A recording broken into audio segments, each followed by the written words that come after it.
So I just finished reading The Naked Sun by Isaac Asimov, and I have some bloomin' thoughts to tell you, so I'm gonna tell you them. The Naked Sun is the second book in Isaac Asimov's Robot series, and people may remember, if they follow this channel, that I reviewed The Caves of Steel last month, and I had a pretty good time with it. In fact, I had a very good time with it. I really enjoyed that book. It was fascinating to examine Earth in the far future and how humanity had evolved, and the kind of like dynamic between the spaces and the people of Earth, and how they live in like these steel caves and everything now, and what cities evolved into. It was really interesting to see Isaac Asimov's vision of the future in that way, and so I was really excited to continue reading this series and seeing what life might be like on a space world. In fact, I didn't know that's exactly where we were headed. My guess at the end of a previous novel was that it was setting up the idea of Earth going and colonizing worlds and what it would be like to do that. But no, that's actually not where this went. I still expect that'll happen at some point, but for this series, it seems we are remaining with Elijah Bailey and Ardenil solving crimes in outer space this time, because we did go to the world of Solaria, which is kind of presented as the inverse of Earth, where on Earth everyone's kind of crammed into these domes and there's loads of people brushing shoulders and they're all against robots and stuff. The opposite of that on Solaria is that there's hardly any people, there's tons of robots, and they all live under the naked sun. And so you have these people who live in seclusion on these estates which are the size of counties, and there's a whole thing where they find seeing people in person to be vulgar and disgusting and like a social taboo, but they have technology which allows them to view each other. They call it viewing, where it basically is of a fidelity that makes it look like the person is in the same room with them. I believe it's presented as like, you know, the room cuts in half and the other half of the room is the person you're viewing, their room. And that's seen as okay, that's seen as normal. And that's the primary way that communication is held on this world. And yeah, reading this in 2026 sure was interesting, because this was written many decades before, you know, Skype and Discord and all that stuff. And so I'm reading this in the future from Isaac Asimov's perspective, in a society which does have this technology and does use it fairly frequently without necessarily thinking too much about it. Obviously, it's not quite to the extent of I say, like, I want to view this person and the other half of my room becomes their half of a room or whatever, but, you know, it's practically the same. And so I don't know if it's just this modern perspective which hampered my appreciation of this a little bit, but my main criticism with this book is I do think Isaac Asimov went on about viewing versus seeing it just a little bit too much. It got a little much. Like, I get that this is a world where that technology is very important. It's a fundamental aspect of their society. But at the same time, it was explained to us and driven home just how much people hate physically seeing each other and how prevalent the act of viewing is and how differently they see the two different actions. That was driven home so often that it got a little bit repetitive. And of course it was key to solving the murder mystery and all that stuff as well, like, or at least it was one of the key parts. And you know, I mentioned how this world is basically an inverse of Earth, and all throughout this book as well we have Elijah Bailey dealing with his own agoraphobia of, like, you know, he's lived within this cave of steel his entire life. Being under the naked sun is it's difficult for him. And so you've got a detective who can barely stand to be in open daylight under the naked sun, talking to a bunch of people who can't stand to be seen in the presence of another person because they think it's vulgar and disgusting and all this. So yeah, that is interesting and it is fun. I do just think we spent a little bit too much time with it is all. I did enjoy exploring this society, like, if people were brought up to be super isolationist all their lives, what kind of society would form out of that?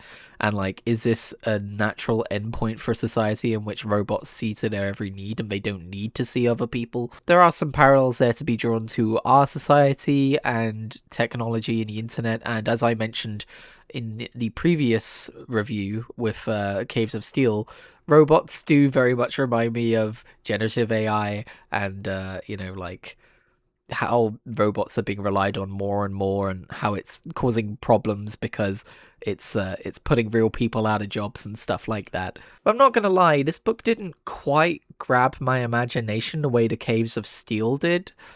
And while I did enjoy exploring the world of Solaria and the kind of society that was built up around that, at the same time, I just wasn't quite as interested. I don't think there was as much to explore there.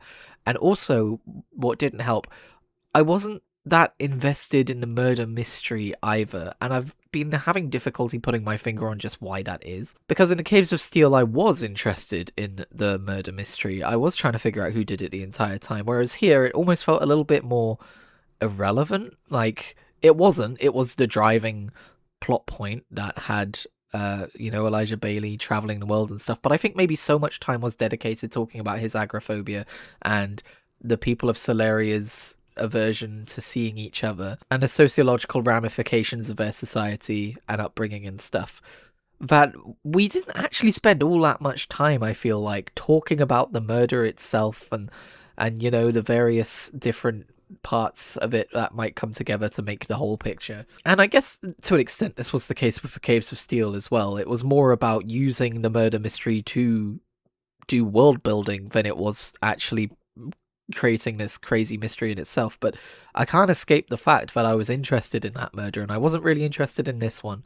And I just don't really know why. It was fun to see Elijah Bailey being put out of his comfort zone though, and I like the idea that when he leaves for Solaria, he's very much against the idea. He feels very insecure, and like I said, he's dealing with his agoraphobia and stuff. And then by the time he comes back at the end of the book, he returns to Earth and he returns to New York.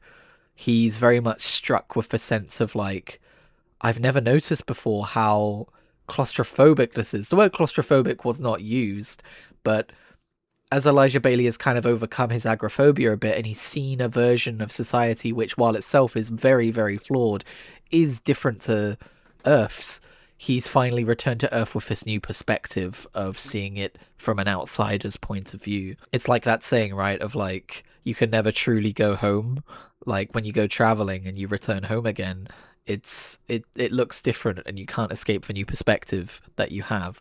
And I think that was a really fun part of the end of this book, and how he's trying to like convince like the Earth officials and stuff about the dire consequences of their society as well, and trying to make them really sit up and think about it and take action. But they don't have the perspective he does, because he's the only Earther who's been allowed off-world in that sense. So he says like, get me to Aurora, and I have read the blurb of the final book in this trilogy, and it does seem like he goes to Aurora in the next book, so that'll be interesting to see. We've seen like the hyper megalopolized Earth society. We've seen the super isolationist inverse of that on Solaria. So now what's it going to look like on Aurora, which is kind of slated to be the capital of the Spacer world? Is it going to be like a kind of middle ground between the two? What's it going to be like? So yeah, I'm looking forward to reading The Robots of Dawn. And then after that, I've got a bit of a decision to make, because there are different ideas about how to approach Isaac Asimov's works in terms of reading order. And the man himself proposed a reading order that's mostly like chronological timeline in universe, but I've also been told it might be better if I read the books kind of in pseudo-release order, because I am aware that the different trilogies weren't necessarily intended to be linked together. So for instance, I've heard that there's absolutely no mention of robots in the later trilogies. And so why is that? Where are they, and why is nobody mentioning them? It's because originally they weren't supposed to be the same universe, but later on Isaac Asimov wrote some novels in between the trilogies which link them together. And so if I were to finish The Caves of Steel and move right on ahead to book 4 in the kind of chronology of that universe, it would be talking about what happens to the robots and why they won't be mentioned in future books and stuff.